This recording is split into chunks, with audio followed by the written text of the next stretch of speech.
The topic that I have chosen is network security and its various attack vectors. And covering every attack vector is difficult, I know, but I tried to fit in most of the attack vectors of the related with network security. So I made general outline. So the first one we are going to see is security vulnerabilities and types of attacks in TCP IP layers and OSI model layered attacks, like attacks based on each layer. The next one is DOS and DDoS, and the third one is firewall. So I also included the detection mechanism and its mitigation in this. I'm going to cover the detection mechanism and some partial mitigation in this webinar. So it will be I'll also be covering firewalls and intrusion detection systems. Security vulnerabilities. There is a each layer has its own kind of attacks. So there are different attacks on each layer. It will be IP attacks in network layer, ICMP attacks, routing attacks, TCP attacks, and application layer attacks. So we'll look into it with in detail now. So why there is security vulnerabilities in TCP/IP? So TCP/IP, as we all know, TCP/IP was designed for connectivity.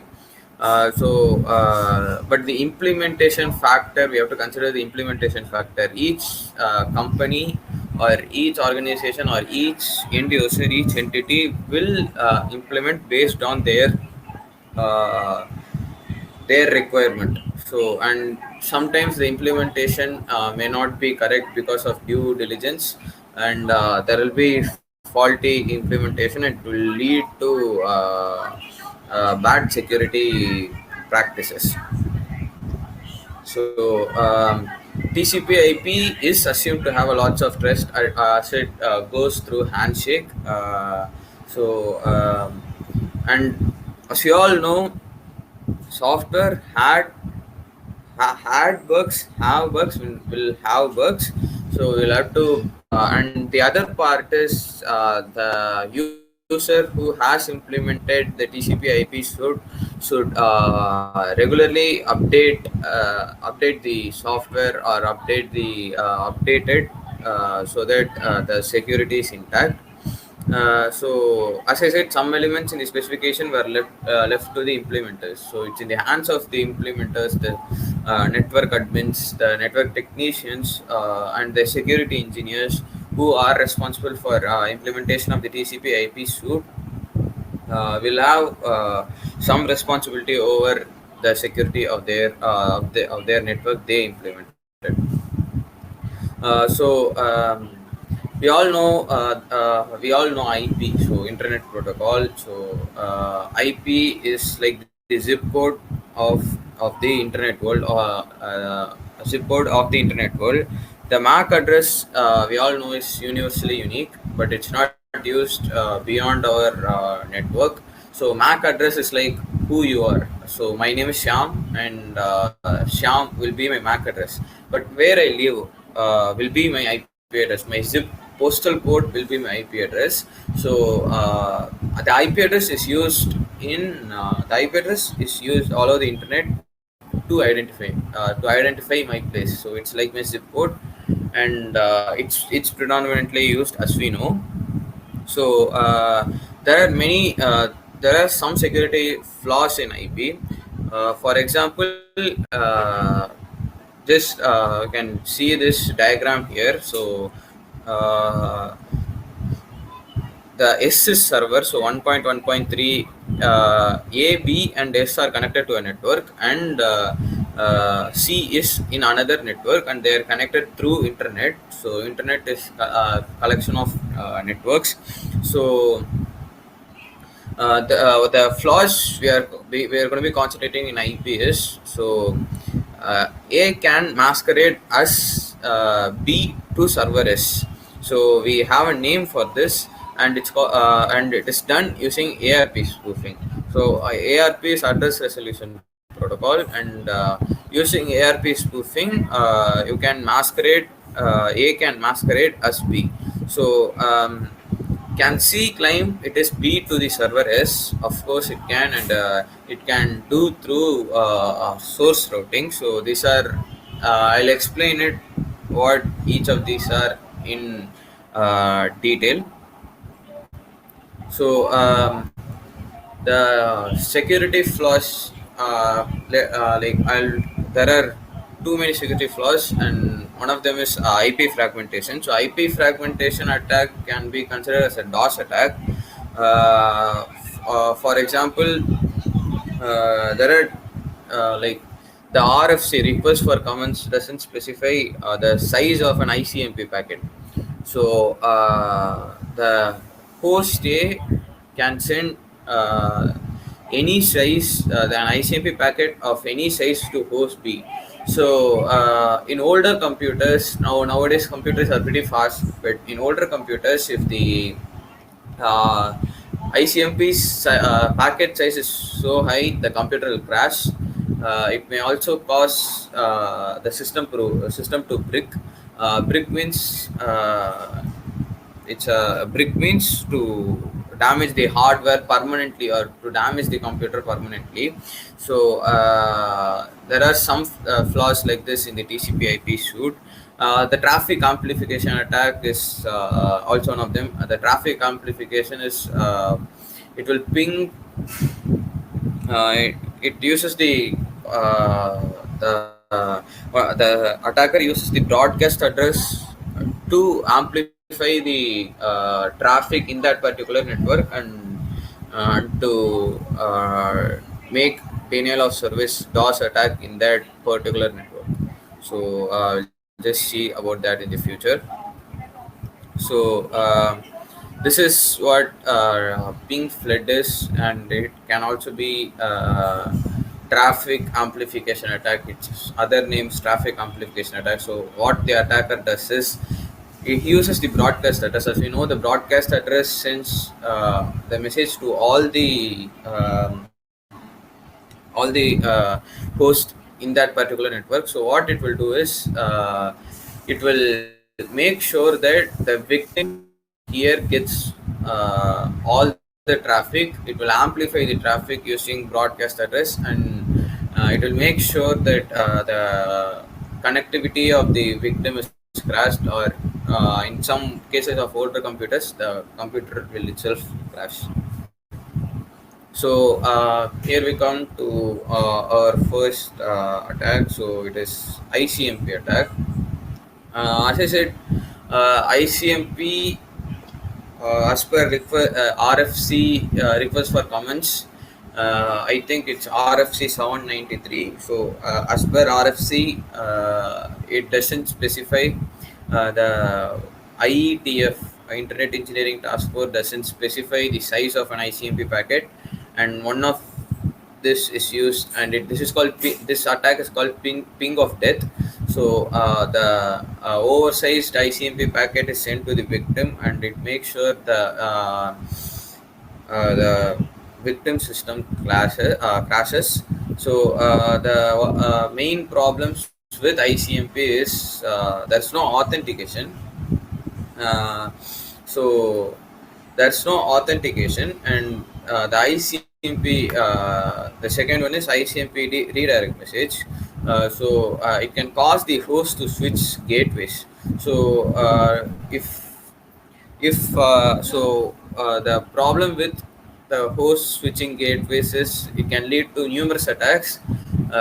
One of them is man in the middle attack. So it will the attacker will place himself as the new gateway, which will cause too many problems. And the third one is ICMP destination unreachable. So it can cause the host to drop connections. It also leads to a similar attack called a black hole attack. I didn't mention that here. So its basic functioning is it sends an ICMP echo request, and it gets an ICMP echo reply. So the basic function of ICMP in a network is to check whether the remote host is alive or not. So it sends ICMP echo request. So if the host is alive, so it will get a ICMP echo reply. If the target host is unreachable, it will get an ICMP echo, the ICMP destination unreachable. So you can see for I have added a reference here, so you can see a white paper only for ICMP attacks in the SANS official website. So TCP attacks. So TCP attacks. TCP can lead to a variety of attacks ranging from DOS attacks to session hijacking. So the basic syntax for TCP connection is, we all know, is a three-way handshake. It sends a synchronize. It's the let us take the clients. Let us name the client as A and the server as B. So they want to communicate with each other, and they want to communicate in a reliable way. So they have chosen TCP because UDP is the another protocol, is one of the protocols, and it is fire and forget protocol. So there will be no handshakes and all. It will be like just blasting out the contents of that of the communication channel. So this client and server wants to communicate, but in a reliable way. So what they go through is they go through a three-way handshake. So the three-way handshake is, first the client A, the A sends SYN to B, and to acknowledge that the B, I mean the server, sends SYN ACK to client, and the client again sends ACK to the server. So this completes our three-way handshake, and the and the it will communicate, and there is also a handshake. There is also a termination, so four-way termination, FINAC. So we'll not go into that. First, we'll look at the security issues with this three-way handshake. This three-way handshake looks convincing. It sounds convincing. It may be reliable, but it has its own faults. So it has its own security flaws. So the server needs to keep waiting for ACK. So it waits for around 511 seconds, and the connection, so 511 seconds, and by this we can infer that it leads to DOS attack, because if we engage all the connection pools, it will not be, the legitimate device will not be able to communicate. So this leads to a DOS attack. And also there is we can do session hijacking with this, so we'll see about it. So as I said, the DOS attack we'll be doing using TCP is TCP SYN flooding. So exploit state is allocated at server after initial SYN packet. So the process is, first you should send a SYN and you shouldn't reply with an ACK. So the server will wait for 511 seconds for that ACK. So finite queue size for incomplete connections is 1024. Once the queue is full, it doesn't accept requests. So the simple thing is, we keep on exhausting the finite connection pool. We don't give we don't allow legitimate requests, legitimate users to connect. We keep on exhausting the connection pool, which results in a denial of service attack on that victim. So the another thing is another attack we can do is TCP session hijacking. So session hijacking is pretty dangerous. It can lead to a number of things. It can lead to hijacking your credit card numbers while doing bank transactions, etc. So So first, we should sniff the network and sniff the packets that are going through. So uh, then we have to guess the initial sequence number. ISN is the initial sequence number, and most of the ISN implementations can be guessed. It will take some time, but it can be guessed. And after that, after predicting the correct ISN, after predicting the correct initial sequence number, we can proceed for an attack based on our purpose. So we can hijack this. We can what to say, inject arbitrary data to the connection, or you can just sit by and watch and change some parameters, but not entirely changing the way the user is changing it. For example, if the user is doing shopping and he's buying material for 500 rupees, and you hijack his session, and you can make the amount he's paying from 500 to 5,000 or 50,000. So the next part that you're going to do depends on you and what you want to do. So TCP session poisoning is like uh, TCP session hijacking, but instead of doing notorious things like changing the injecting arbitrary data, or just changing values in you just send an RST packet. So RST is reset packet. It will tear down the connection. It will just terminate the correction. So and the question is, do we have to guess the exact sequence number? Yes, you will have to predict the exact sequence number. Most of the targets, most of the today's ISN implementations can be predicted with a few hours work.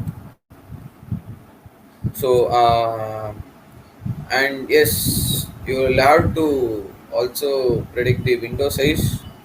So and there are different Windows size specification for each OS. You can also predict the initial sequence numbers by checking the package. So for example, Windows has 128 window size, I think. So 120, the window size, what basically what window size means is how many bits, how much data can the target accept. So that's what window size means, and you can even analyze the OS, predict the OS based on the window size. So here we have come to the application layer attacks. So applications, most of the application layer attacks doesn't come under uh, network security. I know that. So I'll not be covering all the all the application layer attacks. I'll be covering only the most that are in any way associated with network attacks. So um, most of the application layer protocols weren't implemented with security in its mind. It wasn't created with security in its mind. For example, most of them sends password in clear text. So if you just sniff the network, you can get the password. So some of these protocols are FTP, Telnet, and POP. So the main application layer attack, or the application layer protocol that is vulnerable and that we are going to see in this webinar is DNS. So you can do very messy things, very naughty things with DNS. And I don't want to stretch this webinar. I'll keep as short as possible. So there are some things you can do with DNS. DNS, so domain name system. So it's like Google Maps for your computer, and what you can do is DNS poisoning. One of them is DNS poisoning. So what DNS poisoning basically does is, so there will be a host file in every computer. For example, this one of them. So there will be a host file in every computer. So there will be an IP address assigned in that host file. Each some websites will be associated with their IP address. So when you want to go to google.com, its IP address will be there in the host file. So what DNS poisoning basically does is it will change the IP address that is associated with google.com, and it will change it to attacker's address. So whenever you go to you type google.com, it will go through the attacker's device. So which can cause ruckus, which can cause many problems. And DNS zone transfer is like copying every DNS record from the DNS server to your the attacker's destination. Or like DNS zone transfer can be legitimate, but here we are talking in terms of attacks. So DNS zone transfer is just copy pasting all the DNS server data from the legitimate DNS server to the attacker's server. So here we'll see an example, and let us consider two computers, Shimomura and Mitnick, and like I'll just show you.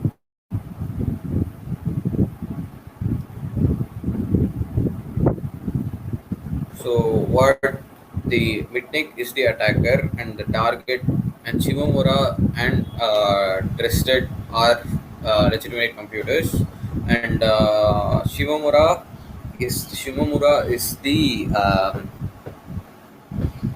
is the target for Mitnick. So what it does is at first, so Shimomura would communicate with Trusted. So what it does is it does SYN flood to Trusted, so that any legitimate connection from Shimomura to Trusted will be rejected.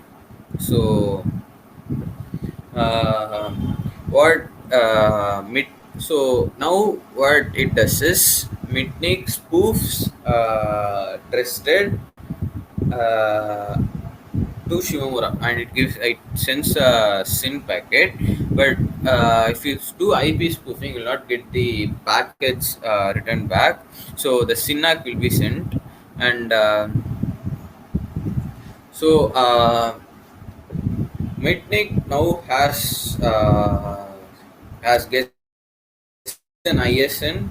So it determined ISN behavior before, and it sends an ACK. You can see that the SYN ACK will not go to Mitnick, it will go to Trusted, because if you do IP spoofing, the you will not get packets back to you. So it sends an ACK, and now it gets access into Shimomura, and this is how this is a very basic example of network attack. Now we have come across DOS and security vulnerabilities. We'll see DOS and DDoS. Security vulnerability itself, we saw some DOS attacks, so we'll see DOS and DDoS in detail. What is denial of service? So denial of service, as said in the name, it to deny a service to the target. So as like simplest denial of services, if computer is so your computer will be plugged into switch, right? So you should on the switch, then only your CPU will be turned on and your computer will be turned on. Just pull the plug from that switch and your computer will turn off. That is the simplest denial of service. So denial of service is sole aim, one and only aim is to deny service to a particular service by various means. So there are you can do denial of service by consuming host resources, as we saw TCP SYN floods, ICMP echo floods, or we can do by consuming bandwidth, UDP flood or ICMP flood. So also by crashing the victim, I said the ping of death. So and various other TCP TCP based DOS attack, and forcing more computation. So this is comparatively a new concept. Uh, so these are the four methods by which you can cause, four primary methods by which you can cause DOS or DDoS attacks. Simple DOS is this. So the attacker usually spoof this source address to hide origin, and it is very easy to block. You just block that particular IP. You just blocklist that particular IP, and it's done. So the coordinated DOS, the attacker first attacks a different victim to cover up the rear attack. So the attacker attacks through another victim. So it will be pretty hard to deal with. You will not get to know the like easily. You can get to know the scale IP, but not as easy as simple DOS. So this is distributed denial of service. So we have seen many DDoS in recent history. So one of them is uh, Mirai botnet. So it's a collection of numerous devices. So DDoS is so dangerous, and it has its own mitigations as well. You can use Cloudflare, etc. So the handlers are usually very high volume service. For example, the recent DDoS attack actually sent 4 TB of data per second or something. You just imagine the volume of that attack. So it's typically very hard, like very hard if once they are DDoSing uh, your network, and it will be very tough. So now we'll see some detection mechanisms. The first we'll see is firewall. So firewall is a detection device which is widely used. Every Hollywood movie we have seen, or any movie based on hacker hacking, or which even states the name hackers, will specify firewall in its movie. I bet it will. They will specify the word firewall, even if they know or don't know what the firewall is. So we'll see what firewall is. So firewall is nothing but it has a policy. It inspects traffic, and it allows traffic based on that condition, based on the conditions specified by the network administrator or the systems administrator. So there are many types of firewall, but the one we'll be seeing here is packet filtering firewall, proxy firewall, stateful multi-inspection firewall. There is also circuit level gateway firewall, which will not see. We'll just see packet filtering firewall, proxy-based firewalls, and stateful multi-level inspection firewalls. So packet filtering, what it does is packet filter selectively passes packet from one network interface to another. So it uses some intermediate devices, or such as a screening router or something like that. So it can be done by a dedicated network element such as a packet filtering bridge, and it is harder to detect and attack than screening routers. So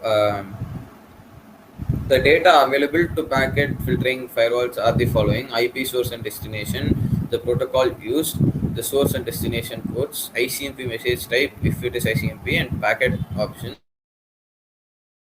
Options available are allowed to go through, drop the packet, or packet, or it is it detects if it uses NAT, network address translation, and log information about the packet. So these are some example filters. So block all packets from outside except for SMTP service. Block all traffic to a list of domains. Block all traffics from a specified domain. Or for example, block all traffics for FTP. For example, FTP is no longer is not used in that particular company. Means they'll you need not like if it is not used, you don't need it. So it may lead to other vulnerabilities. So they will put up a tool like uh, block all connections related to FTP or from source port 21. So this is a typical firewall configuration, and this type of firewall configuration is called bastion hosts. They are called bastion hosts because they go through an enormous large number of traffic. They are typically placed in correctly exactly these places in the intersection of the internet, DMZ, and the intranet. So external hosts can access the DMZ, but not the internet. But so the advantage of this DMZ also, how advantageous it is if a service gets compromised in DMZ, it will not affect the internal host. So even to enter DMZ, it will have some particular conditions. To enter the internet, more than two firewalls. And so these are example firewall tools. So sample firewall tool to allow SSH from external port to internal host. Uh, so this explains sample firewall tool. So this is a default firewall rule. So this shows egress filtering and ingress filtering. Packet filters. So there are advantages and disadvantages for both. So advantage is transparent to it is transparent to application user, and it is simple yet efficient. But the disadvantage for the disadvantages as well. So it is usually fail open, and it is somewhat very hard to configure the files, and it it is as effective as its policy. So if the rules are well written and if the rules are efficient and well written, it will be good, or else it will be as inefficient as there is no firewall. So there is an alternative. It is called stateful multi-inspection firewall. So what stateful multi-inspection firewall does is it goes through every layer. So it checks every layer of that packet. Every layer means every OSI layer based information of that packet. But packet filtering just sees the header information. As you saw, the source and source port, destination port, source address, destination address. But the stateful multi-inspection firewall will see every detail. So whether if ACK is sent, it will check whether SYNAC was sent before or not. It is so efficient. Stateful multi-inspection firewall are the most efficient firewalls. So proxy firewalls are only used for, are used to use two connections instead of one. Um, Either a transport level for SOX proxy or an application level for HTTP proxy. So it requires applications or dynamically linked libraries to be modified to use the proxy. So these are the data available to the proxy firewall, the advantages and the disadvantages. So now we have come to the last part of the webinar, and it is intrusion detection systems. So intrusion. Intrusion IDS is widely used. We all know IDS. So what is the if you have firewall, why we need IDS? So firewalls actively stops traffic if the rule is in the policy. It actively stops traffic. IDS just sends log or just sends alert to its system administrator. But it is highly efficient. But it also contains some false positives, and an IDS typically works on based on a signature database. So there are types of IDS, but it basically a primary IDS works based on signature database. It compares signatures. So if the signature doesn't match, it lets go of that packet. Whereas the firewall sees the packet header information. So it sees the packet header information. The firewall sees the packet header information, whereas an IDS sees the signature of that particular packet. So there are four IDS. Signature-based IDS. This is the most widely used IDS. Anomaly-based, host-based, and network-based. So signature-based compares it with the signature database, but the problem is with signature based, you have to regularly update the signature database to make it more efficient. Anomaly based works on heuristics. So it studies the behavior of the network. So at particular time, for example, at this particular time, it will have this much traffic. It will study the behavior of that network. Host based IDS, it is for each individual host. Network based, it sits in the at the entrance of a network, and it studies the network packets. So this is what, as I said, this is signature based. So it is widely used. It is fairly easy to implement and easy to update. But the disadvantage is, if there is no signature, the attack cannot be detected. So it cannot detect attacks for which it has no signature. So anomaly based is it uses a statistical model or machine learning engine, or a heuristic based engine to characterize normal usage behaviors, recognize departures from normal as potential intrusions. So it has its own advantages. It can detect new attacks, but disadvantages, it uses more resources, and it is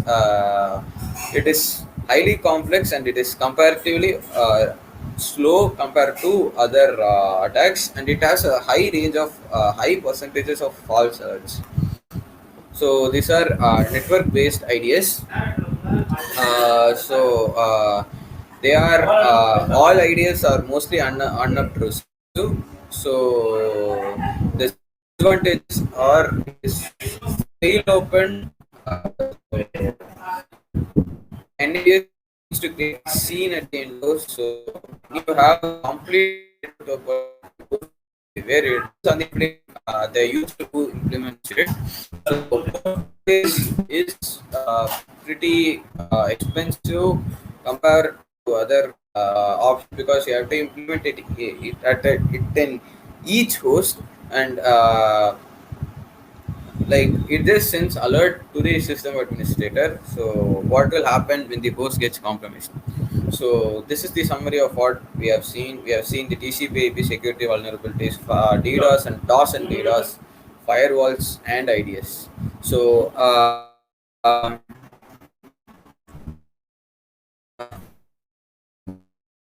that uh, I'll just I'll show you firewalls for Linux.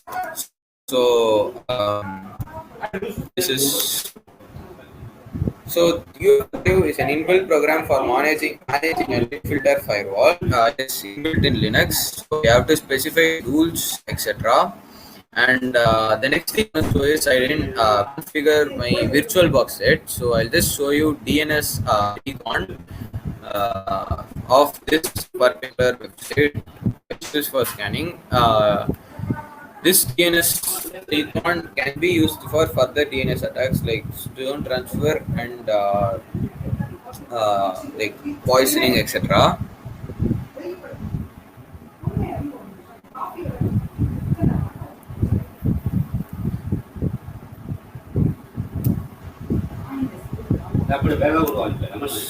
So I hope my screen is full. Yeah. So this is